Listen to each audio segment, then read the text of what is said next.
პრემიერ მინისტრმა მამუკა ბახტაძემ ჯანდაცვის ახალი მინისტრის წარდგენისას სამთავრობო პროგრამის პრიორიტეტულ მიმართულებებზე ისაუბრა, მათ შორის პრემიერმა ყურადღება ეგრეთ წოდებულ ჯიბიდან გადახდებზე გაამახვილა და განაცხადა, რომ მთავრობას აქვს კონკრეტული ინიციატივა, რომელიც მოქალაქეებს მედიკამენტების შეძენისას ამ მტკივნეულ პრობლემას მოუგვარებს. ვიდრე მთავრობა ახალ მინისტრთან ერთად რეფორმის მეორე ტალღას დაიწყებს, იქამდე ჯანდაცვის პროგრამების ათვისების მაჩვენებლებს თათია ჩაფიჩაძემ გადახედა და ის ამ თემით ახლა პირდაპირ ეთერში გვერდება სტუმართან ერთად თათია დილამშვიდობის. Სადიახ იმ ფონზე, რაც საქვეყნის მოსახლეობის დიდი ნაწილი მედიკამენტების ხელმისაწვდომობაზე საუბრობს და დანახარჯების ყველაზე დიდი წილი სწორედ წამლებზე მოდის, ირკვევა, რომ მიმდინარე წელსაც ჯანდაცვის ბიუჯეტში მედიკამენტების პროგრამის ათვისების მაჩვენებელი საკმაოდ დაბალია. 2019 წლის თითქმის 6 თვის მონაცემებით 20 მილიონი ლარიდან დახარჯულია მხოლოდ 970.000 ლარი, ანუ 1 მილიონზე ნაკლები. ეს მონაცემები კი გარკვეული დასკვნების გამოტანის საშუალებასაც იძლევა და შეგვიძლია ვთქვათ, რომ ქრონიკული დაავადებების სამკურნალო მედიკამენტების უზრუნველყოფის პროგრამა წელსაც ისევე როგორც 2017 და 18 წლებში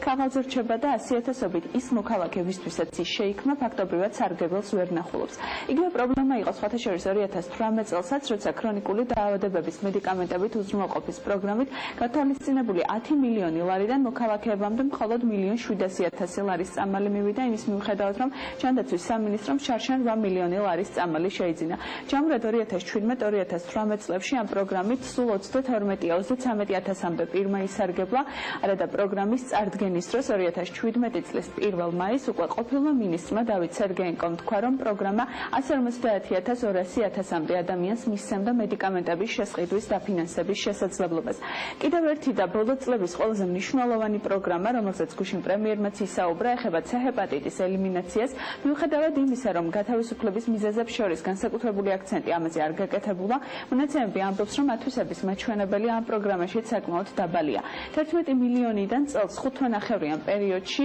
2.5 მილიონზე ნაკლებია დახარჯული და ის იმ ფონზე, როდესაც პროგრამის ელიმინაციის საბოლოო თარიღი 2020 წელია დასახელებული. სხვათა შორის ათვისების მაჩვენებელში პრობლემა იყო გასულ წელსაც, როცა თავდაპირველად გამოყოფილი 16 მილიონიდან ჯერ 14 მილიონამდე შემცირდა, ხაზინის მონაცემებით კი 11 თვეში პროგრამის ბიუჯეტიდან სულ 4.7 ლარი იყო დახარჯული. C-ჰეპატიტის ელიმინაციის პროგრამა 2015 წლის აპრილიდან მიმდინარეობს და დღეისთვის მკურნალობის კურსი წარმატებით 55.000 პირს აქვს დასრულებული. აღსანიშნავია, რომ ამ პროგრამაში ჩართულ პირთა რაოდენობა 2018 წელს წინა 2 წლისგან განსხვავებით მნიშვნელოვნად შემცირდა, მაგალითად, თუ 2016 წელს წლის განმავლობაში მკურნალობა 24.000-მდე პირმა დაასრულა, 2017-ში ეს მონაცემები 17.000-მდე, 2018 წლის 10 თვეში კი 10.000-მდე იყო შემცირებული. ხაზინის ბოლო მონაცემების მიხედვით, რაც ასევე თვალში მოხვდა, იყო სამედიცინო დაწესებულებების რეაბილიტაცია და აღჭურვისთვის გამოყოფილი თანხები, რომელიც მიმდინარე წელს 20 მილიონია, ამ დროისთვის კი 9 მილიონიც კი არ არის დახარჯული, ჯამში 486.000 ლარი. ყველაზე სტაჟიანი, ეგრეთ წოდებული, უკვე ყოფილი მინისტრის დავით სერგეენკოს მინისტრობის და პროგრამის ეფექტურობის შეფასებას უკვე სტუდიაში ვაგრძელებ. ჯანდაცვის ექსპერტი სერგი ჩიხლაძე იმყოფება ჩვენთან ერთად. მოგესალმებით, დიდი მადლობა, რომ ხართ დილიდან ჩვენი სტუმარი.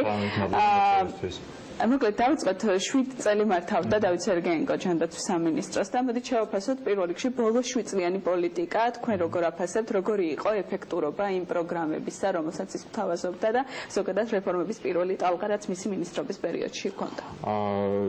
აბსოლუტურად სწორი ანალიზი გააკეთეთ რამოდენიმე პროგრამის და პრინციპში აღარ გამომეორდები არც ერთი ეს პროგრამა, სამწუხაროდ არც ჰეპატიტის პროგრამა, ელიმინაციის პროგრამა, არც ქრონიკული მედიკამენტების დაავადებების სამკურნალო მედიკამენტების პროგრამა შედეგებზე ვერ გავიდა, იმიტომ რომ იგივე C-ჰეპატიტზე, მიუხედავად იმისა, რომ ეს არის ერთ-ერთი ყველაზე პოპულარული, ყველაზე საჭირო პროგრამა, თქვენ თვითონაც ახსენეთ, რომ 55.000-მდე ადამიანმა იმკურნალა და ძალიან როგორც პროგრამისტის ცალკე ეს რო არ იყოს ელიმინაციის პროგრამა, კარგი მაჩვენებელი იქნებოდა, თუმცა იმისთვის რომ ელიმინაცია მიღწეული იქნას და რისთვისაც ამერიკის მთავრობამ და კომპანია გილეადმა ეს მილიარდობით დოლარის, ასე ვთქვათ, მედიკამენტები საქართველოს აჩუქა და საქართველოს მოსახლეობას, რისთვისაც ძალიან დიდი მადლობა მათ. ამისთვის 120.000 ადამიანმა სულ მცირე უნდა ჩაიტაროს იმკურნალოს და განიკურნოს, ხო? 4 წლის განმავლობაში 55 50,000 ადამიანი ჩაერთო იმ მკურნალობა და დარჩენილ ერთ წელიწადში გასაგებია რომ 70,000 ადამიანი ვერაფრით ვეღარ ჩაერთვება. ზუსტად ეს არის პროგრამა და საქართველოს მოვალეობა, რასაც საქართველოს მხარე იღებდა იგივე ამ პროგრამაში, იყო ერთადერთი რომ მოეძიებინა და პროგრამაში ჩაერთო ადამიანები. სხვა დანარჩენი მთელი ფინანსური მხარე, რაც კიდევ ვიმეორებ მილიარდობით ლარზე საღემატება, თლიანად უზრუნველყოფილი იყო ამერიკის მთავრობის მხრიდან. შესაბამისად, ეს ერთადერთი მოვალეობა საქართველოს მთავრობამ ვერ შეასრულა. კომუნიკაციის რა არის პრობლემა, როცა თანხაც გამოყოფილია, არსებობს ასეთი ბენეფიტი, თქვა ამერიკის მთავრობის? ეს არის ის სისტემური პრობლემა, რასაც ჩვენ ვსაუბრობთ, რომ არსებობს ჯანდაცვის სამინისტროში. ეს არის პროგრამების მართვის, ადმინისტრირების პრობლემები, ეს არის პირველი ჯანდაცვის როლის აუთვისებლობა, სხვა შორის არ შეიძლება არ ვახსენოთ, რომ 7 წლის განმავლობაში არაფერი გაკეთებულა პირველი ჯანდაცვის მიმართულებით, არანაირი რეფორმის, აი პატარა ასე ვთქვათ წამოწყებაც კი არ ყოფილა პირველი ჯანდაცვის და ზუსტად პირველი ჯანდაცვა როცა არ გივარდა, როდესაც საზოგადოებრივი ჯანდაცვის სერიოზული პრობლემები გაქვს, როდესაც ოჯახის ექიმების ინსტიტუტი არ მოქმედებს ისე უნდა როგორც უნდა მოქმედებს, რასაკვირველია ნებისმიერი დაავადების, მათ შორის ცეჰეპატიტის, თქვათ პაციენტების, ბენეფიციარების მოძიება, ჩართვა, დარწმუნება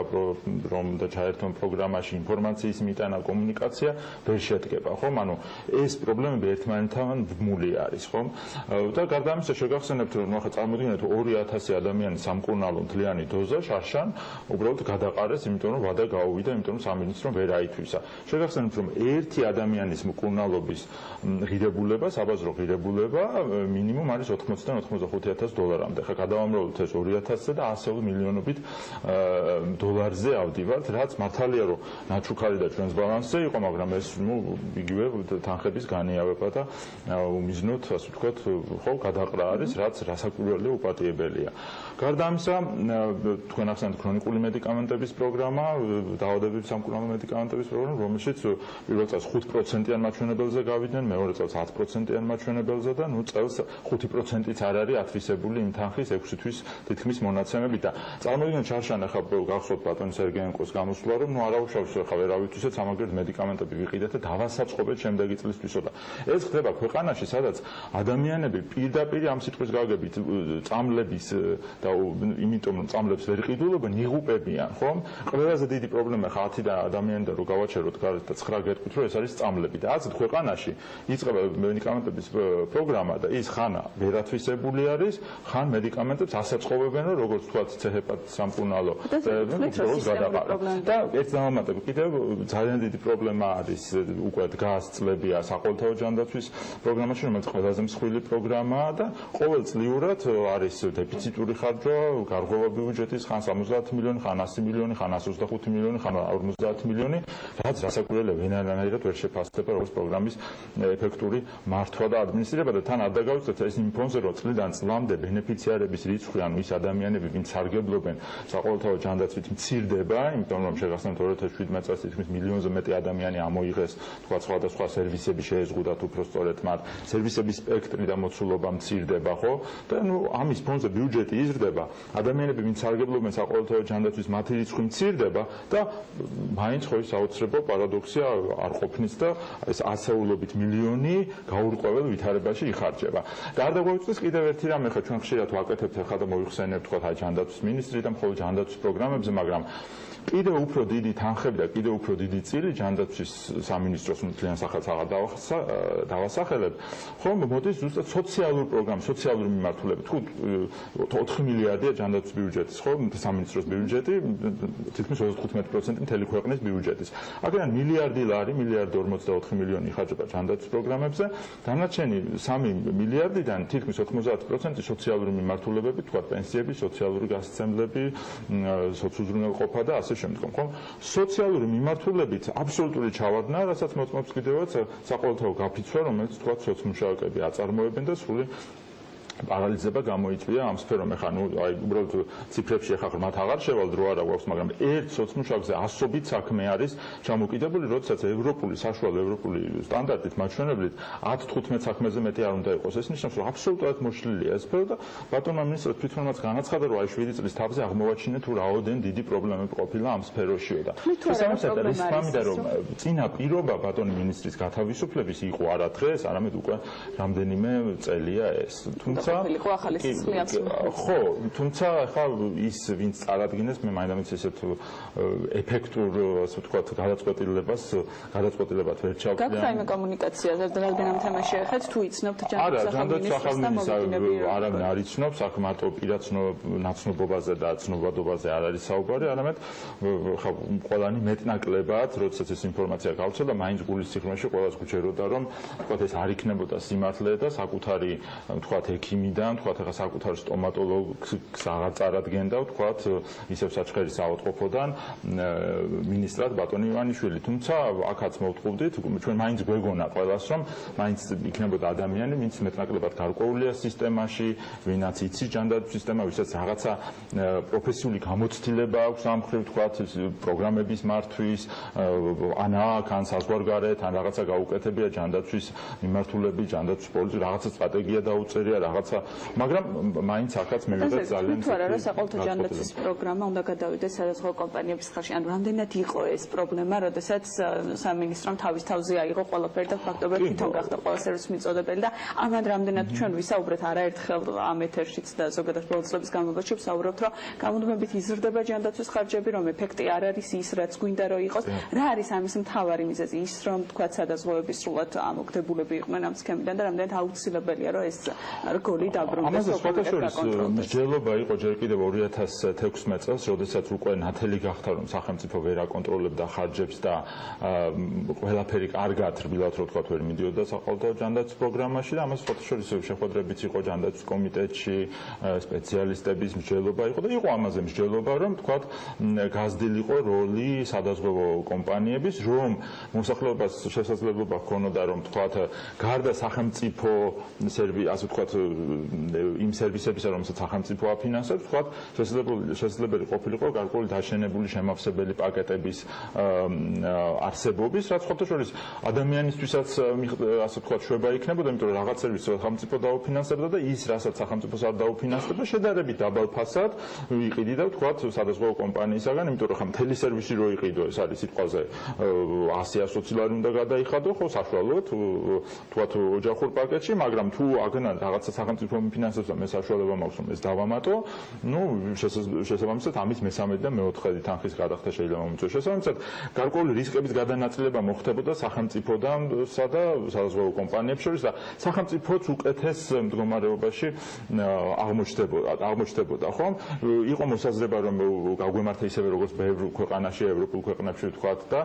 ამას ქვია ასე ვთქვათ მართული კონკურენციის მოდელი, როდესაც რამდენიმე კონკურენტი მოთამაშეა და ეს საშუალებას მისცემდა, რომ ფასების დაწევის ასე ვთქვათ სტიმულიც ყოფილიყო, იმიტომ რომ როდესაც რამდენიმე კომპანიაა, როდესაც საერთოდ კონკურენცია ყოველთვის კარგია. მონოპოლისტი ეს კერძო კომპანია იქნება თუ სახელმწიფო, ყოველთვის მთავრდება ცუდად. და შესაბამისად თუ იქნებოდა ეს კონკურენტული ბაზარი, ვთქვათ, სხვა ფასებს დადებდნენ სადაზღვევო კომპანიები, ვიღაცა წამლებსაც შეიყვან და სახელმწიფო თავის მოთხოვნებს წაუყენებდა, ეს მხოლოდ გააჯანსაღებდა ამ პროცესს. თუმცა ეს არ მოხდა. დღეს გვაქვს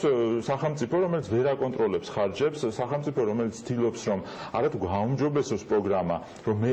საერთოდ რა ნებისმიერი პროგრამა, როდესაც იწყება და რეფორმა, ლოგიკური არის, რომ იწყება, მისი მასშტაბები თანდათან იზრდება, მისი მოცვა, თქვათ, პროგრამებით მოსახლეობის იზრდება და ასე ვთქვათ, ხდება რეალურად საყოველთაო. ჩვენთან პირიქით მოხდა. 13-14 წლებში დაიწყო შედარებით გაფართოებული პაკეტები, თუმცა იქ სხვა პრობლემები იყო, გადაფარვები, ორმაგი გადახდები, ვთქვათ,